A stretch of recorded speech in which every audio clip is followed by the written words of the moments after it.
السلام علیکم ورحمۃ اللہ وبرکاتہ۔ ناظرین، آج ہم آپ کے لیے ایک نیا واقعہ لے کر حاضر ہوئے ہیں جو کہ بہت ہی خوبصورت واقعہ ہے۔ یہ واقعہ اولاد سے حسن سلوک۔ اے ایمان والو، تم اپنے آپ کو اور اپنے گھر والوں کو اس آگ سے بچاؤ جس کا ایندھن انسان اور پتھر ہے، جس پر سخت دل مضبوط فرشتے مقرر ہیں، جنہیں جو حکم اللہ تعالی دیتا ہے وہ اس کی نافرمانی نہیں کرتے بلکہ جو حکم دیا جائے بجا لاتے ہیں۔ اسلام جیسے متوازن نظام اور دین نے اگر والدین کے حقوق مقرر کیے ہیں تو اولاد کے بھی کیے ہیں۔ اولاد کے بھی حقوق ہیں، اور وہ کیا حقوق ہیں؟ اس سلسلے میں والدین پر اولاد کی طرف سے کیا فرائض عائد ہوتے ہیں؟ اولاد کے حقوق والدین کے فرائض ہیں کہ والدین نے ان کو پورا کرنا ہے، وہ ان کی ذمہ داری ہے۔ اس سلسلے میں قرآن کریم نے والدین کی بنیادی ذمہ داری اور توجہ جس بات کی طرف دلائی وہ اپنے آپ کو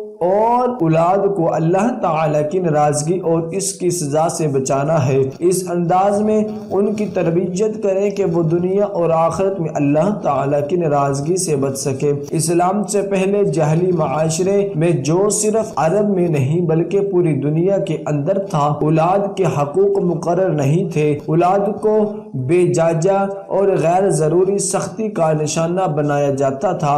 عرب میں کچھ لوگ ایسے تھے جو اولاد بالخصوص لڑکیوں کو قتل کر دیتے تھے۔ عام طور پر مشہور تو یہی ہے کہ لڑکیوں کو قتل کرتے تھے یا زندہ غربت اور افلاس کا حقیقی خدشہ تھا، جس کے بارے میں قرآن کریم نے کہا وَلَا تَقْتُلُوا أَوْلَادَكُمْ خَشْيَةَ إِمْلَاقٍ، مفلسی اور بھوک کے ڈر سے اپنی اولاد کو قتل نہ کرو۔ دوسری جگہ قَدْ خَسِرَ الَّذِينَ قَتَلُوا أَوْلَادَهُمْ سَفَهًا بِغَيْرِ علم، ان لوگوں نے بڑا نقصان اٹھایا جنہوں نے جاہلیت، حماقت اور نادانی کی وجہ سے اپنی اولاد کو قتل کر دیا۔ حدیث پاک میں رسول اللہ صلی اللہ علیہ وسلم سے سوال ہوا کہ اللہ کے رسول، آپ ہمیں نیکیوں اور برائیوں کی پہچان کراتے ہیں، یہ بتلائیں کہ برائیوں میں بڑی برائی کون سی ہے؟ ارشاد ہوا انسان کا سب سے بڑا گناہ یہ ہے کہ وہ اس اللہ کے ساتھ کسی کو شریک بنائے جس نے اسے پیدا کیا۔ پھر پوچھا اس سب سے بڑے گناہ کے بعد دوسرے نمبر پر جو سب سے بڑا گناہ ہے وہ کون سا ہے؟ فرمایا اپنے بچے کو اپنے ہاتھ سے مار ڈالنا، اور اس لیے مارنا کہ یہ بڑا گناہ ہوگا تو اسے ساتھ بٹھا کر کھلانا پڑے گا۔ قتل بذات خود ایک جرم ہے، قتل اولاد اور پھر اس وجہ سے کہ مجھے اسے کھلانا پڑے گا، یہ بہت بڑا جرم ہے۔ جیسا کہ معلوم ہے کہ یہ جرم لڑکیوں کے بارے میں زیادہ کیا جاتا تھا کہ ان کو کھلانے، اور ایک نام نہاد غیرت کا مسئلہ بھی کہ یہ بڑی ہوگی تو اس کے لیے رشتہ تلاش کرنا پڑے گا، ان کو کسی کے حوالے کرنا پڑے گا، اس سے پہلے ہی انہیں ختم کر دیا جائے۔ ارشاد باری ہے جاہلیت کے دور کا انسان لڑکی کی پیدائش کی خبر سنتے ہی دوسروں سے منہ چھپانے لگتا تھا کہ یہ لڑکی کا باپ ہے، کیا یہ کسی خاتون کا بیٹا نہیں تھا؟ کیا اس کی ماں کسی کے گھر پیدا نہیں ہوئی تھی؟ اگر نہ ہوتی تو یہ دنیا میں کہاں سے آتا؟ لیکن انسان جب انسانیت کو بھولتا ہے تو عقل کو بھی فراموش کر دیتا ہے، کوئی چیز اس کی سمجھ میں نہیں آتی۔ لڑکی کی پیدائش منحوس سمجھی جاتی تھی، اسے برا سمجھا جاتا اور اسے زندہ درگور کیا جاتا تھا۔ قرآن کریم نے کہا زندہ گاڑی جانے والی لڑکی سے پوچھا جائے گا کہ تجھے کس جرم کی سزا ملی؟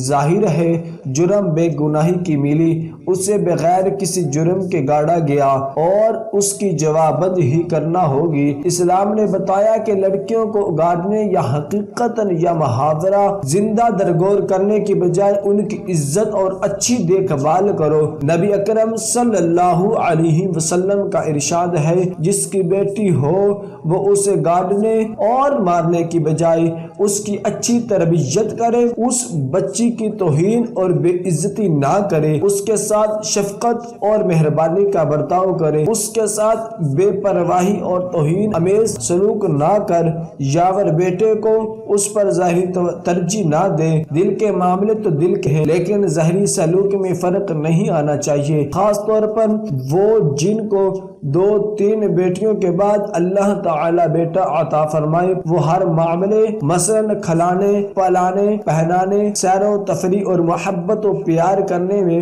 ان بیچاریوں کو پیچھے ڈالتے ہیں اور بیٹے کو آگے کرتے ہیں۔ اس لیے فرمایا کہ بیٹے کو اس پر ظاہری ترجیح نہ دے، اس طرح کی ترجیح دے کہ اس کا دل نہ دکھائے۔ مسلم شریف میں روایت ہے، فرمایا کہ جو شخص اپنی 2 بیٹیوں کی ان کی بلوغت تک پر اچھی پرورش کرے، آپ صلی اللہ علیہ وسلم نے اپنی دونوں انگلیوں کو ملا کر فرمایا کہ وہ قیامت کے میدان میں اس طرح آئے گا کہ میں اور وہ اکٹھے ہوں گے۔ اس کو قیامت کے میدان میں رسول اللہ صلی اللہ علیہ وسلم کا قرب، آپ کا ساتھ اور معیت حاصل ہوگی۔ جسے یہ قرب ملا وہ یقیناً اللہ تعالی کے غضب اور غصے سے محفوظ رہے گا اور بہترین درجات حاصل کرے گا۔ کسی نے عرض کیا کہ آپ نے 2 کی شرط لگائی ہے، اگر اللہ تعالی کسی کو ایک ہی بیٹی دے تو پھر کیا ہوگا؟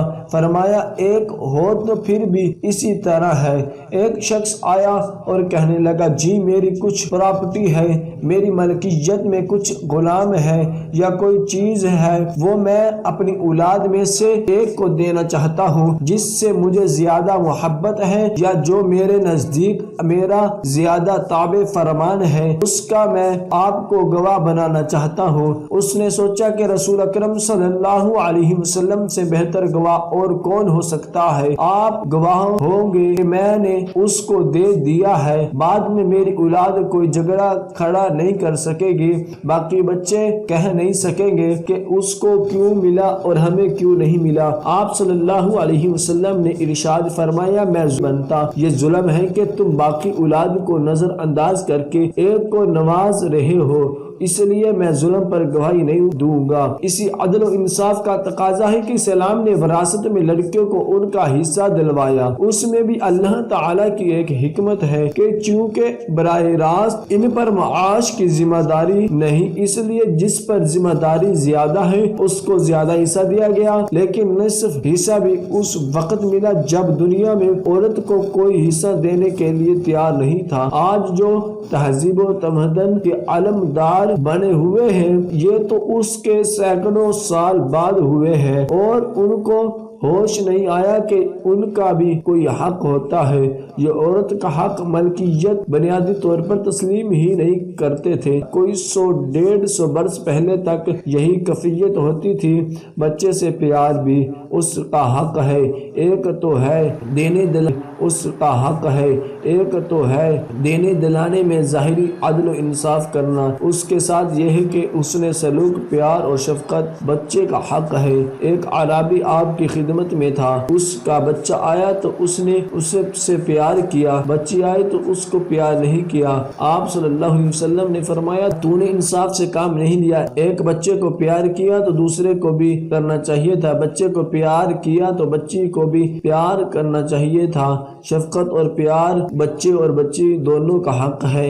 ایک دفعہ ایک عربی آپ کے پاس آیا، اس نے ایک آپ کی مجلس میں دیکھا کہ آپ اور صحابہ بیٹھے ہوئے ہیں، بچے آتے ہیں تو آپ ان سے پیار کرتے ہیں، چومتے ہیں۔ یہ دیکھ کر اس بدو نے حیرت سے کہا، آپ بچوں کو چومتے بھی ہو، ہم تو ایسا نہیں کرتے۔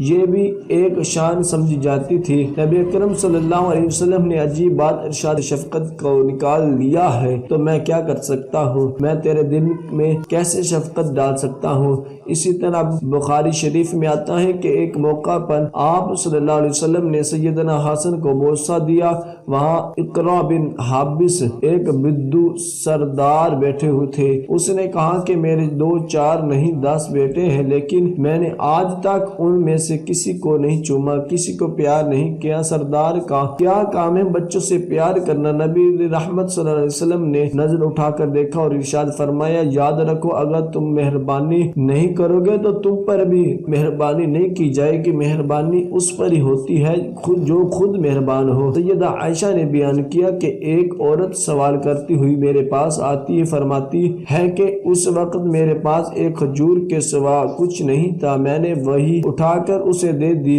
2 بیٹیاں اس کے ساتھ تھی، پتہ نہیں وہ کب کی بھوکی تھی، میرے پاس کھجور تھی، وہ کس کس کو دیتی۔ اس عورت نے اسے 2 حصوں میں تقسیم کیا، خود کچھ نہیں لیا بلکہ دونوں بیٹیوں کو آدھا آدھا حصہ دے دیا۔ سیدہ عائشہ نے یہ واقعہ رسول اکرم صلی اللہ علیہ وسلم کی خدمت میں پیش کیا، بتایا کہ آپ کی غیر حاضری میں اس طرح ہوا۔ آپ صلی اللہ علیہ وسلم نے فرمایا کہ جو اس طرح کی شفیق والدین ہو ان کو اولاد کیا ہوتی ہے کہ یہی بیٹیاں اس ماں کے لیے آگ سے پردہ اور حجاب بن جائیں گی۔ اس شفقت، مہربانی اور ادائے حقوق کی وجہ سے اس کو آگ سے بچائے گی۔ حافظ ابن قیم نے کہا کہ بچوں کوئی خرابی اور آوارگی کی بڑی وجہ یہ ہوتی ہے کہ ان کے والدین ان کے بارے میں ذمہ داری ادا نہیں کرتے۔ ٹھیک ہے کہ بچے دوسرے طریقے سے بھی بگڑ جاتے ہیں، لیکن بنیادی اور بڑی وجہ یہ ہوتی ہے کہ بچپن میں ہی ان کے بارے میں ذمہ داری ادا نہیں کی جاتی۔ تربیت صرف زبانی نہیں بلکہ زبانی تلقین کر دو، اسے کوئی نہیں مانتا، اس کا کوئی اثر نہیں لیتا جب تک والدین اس کے لیے نمونہ نہ بنے۔ بچے کو کہتا رہے نماز فرض ہے، نماز پڑھنی چاہیے اور خود پڑھے نہیں، بچہ کیا سبق لے گا، کیسے سیکھے گا، کیا عمل کرے گا؟ بچے کو کہیں کہ اپنے اخلاق کردار درست کرو، خود اس سے ٹی وی اور گانے بجانے سے فرصت نہ ہو، بچہ کیا اثر لے گا؟ جبکہ ارشاد باری ہے اپنے آپ کو بھی بچانا ہے اور اولاد کو بھی بچانا ہے۔ دینی تربیت کا ایک بہت بڑا حصہ یہ ہے کہ اولاد کو نمازی بناؤ، اچھا کردار، اچھا اخلاق اور اس کی بنیاد بچپن میں رکھو، اس کو نماز کی عادت ڈال دے۔ ارشاد ہوا کہ بچوں کو نماز پڑھنے کا حکم دو، جب وہ 7 سال کے ہو جائے تو انہیں حکمانہ پڑھاؤ، اور اگر 10 برس کے ہو کر بھی نہ پڑھیں تو پھر سختی کرو، سختی سے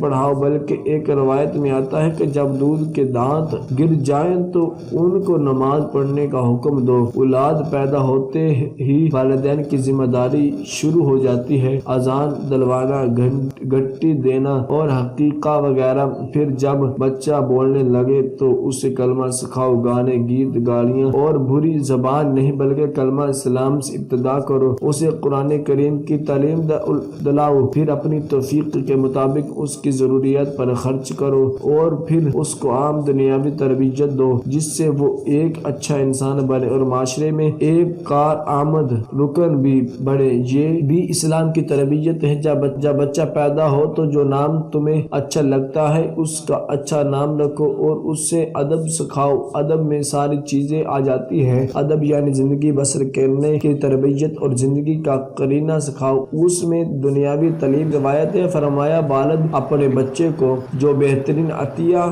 دے سکتا ہے وہ اچھا ادب اور اچھی تربیت ہے۔ سیدہ عمر فرماتے ہیں کہ اپنے بچوں کو دوسری چیزوں کے ساتھ تیرا کی بھی سکھاؤ، تیر اندازی بھی سکھاؤ، یہ اس زمانے کی ضروریات ہے۔ ان کو شہر سواری سکھاؤ، حتیٰ کہ فرماتے ہیں ان کو اچھی شاعری، ضرب المثال، اپنی عربی زبان کے محاورے بھی سکھاؤ۔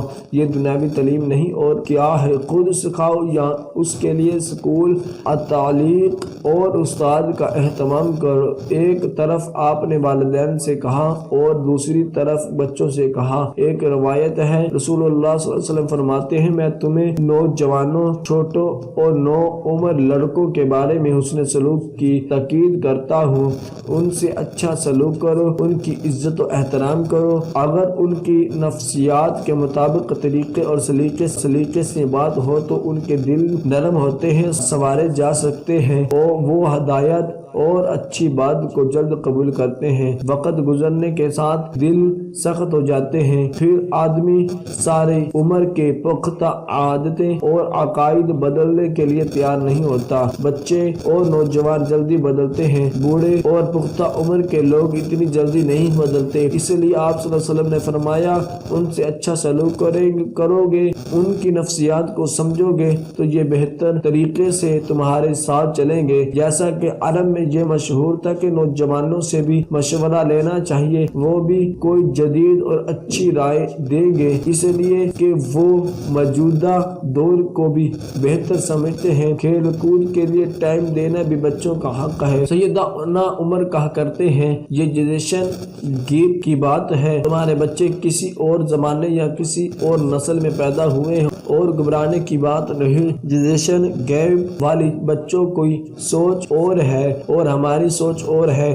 اس کا یہ مطلب بھی نہیں کہ وہ ماحول یا جدید زمانے کو بہانہ بنا کر دین سے دور ہو جائیں کہ دین تو پرانے زمانے کی بات ہے، دین تو ہر زمانے کی بات ہے، لیکن تعلیم، کلچر اور تہذیب کے اوضاع و اطوار جو ہر زمانے میں بدلتے رہتے ہیں، ان کو سمجھ کر ان جوان میں سے جائز چیزیں ہیں ان کو کوئی قبول کرتا ہے، کوئی نہیں، کوئی لیتا ہے، اسے لینے دینا چاہیے، اس پر زیادہ قدغن نہیں ڈالنی چاہیے۔ اخلاقی اور دینی قدریں تو ہونی چاہیے، لیکن ان سے ہٹ کر یا ان کے اندر رہ کر کوئی تبدیلی آتی ہے تو اس کو قبول کرنا چاہیے، اس سے بڑوں کو کمپرومائز کرنا چاہیے۔ اس لیے فرمایا کہ تمہاری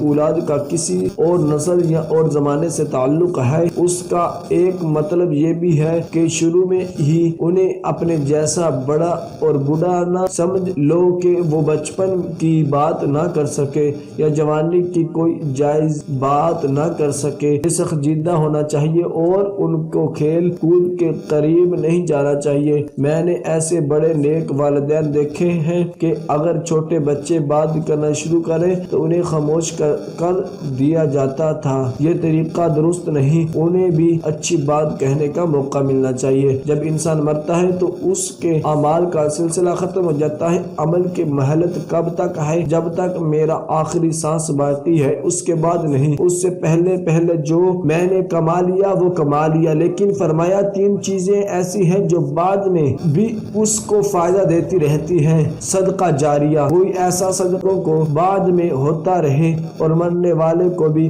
ہوتا رہے، جسے صدقہ جاریہ کہتے ہیں۔ نمبر 2، علم و منفع، اس طرح علم کی ایسی بات جو بعد میں بھی نفع دیتی رہے، کوئی شاگرد بنا گیا ہے، کسی کو لکھا پڑھا گیا ہے، علمی کام کیا ہے۔ نمبر 3، اولاد چھوڑ گیا ہے، اولاد کی اولاد ہے، جب تک وہ یاد رکھتی ہے اور مرنے والے کے لیے دعا کرتی ہے، اس دعا کا فائدہ بھی ہوتا ہے۔ دعا ہے کہ اللہ تبارک و تعالی ہم سب کو ان کلمات پر عمل کرنے کی توفیق عطا فرمائے۔ صدق اللہ العظیم۔